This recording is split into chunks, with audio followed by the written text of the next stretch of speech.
ఆగరా ఆగరా, నీకు మళ్ళీ కాల్ చేస్తానా. రే ఆపరా. అన్నా ఈ రోజు నీ బర్త్డే అన్నా, అందుకే పోయేసి పూలమాల తీసుకుని వచ్చా. నా బర్త్డే నాకే తెలియదు, నీకెంత తెలుసురా? అసలు నీకేం తెలియదనా, ఇదిగో పూలమాల పట్టు.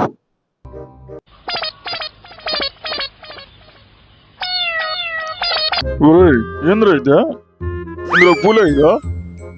ఇంకేం పూల వచ్చేదారిలో పడిపోలా, మనం ఆ లెవెల్లో డ్యాన్స్ చేస్తాం.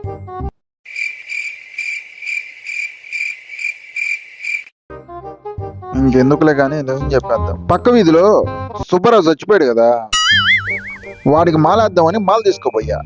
తీరా నేను పోయేసరికి ఊని గాలి చేశాడు. సరే దండ వేస్ట్ అయిపోద్ది కదా అని నీకు తెచ్చి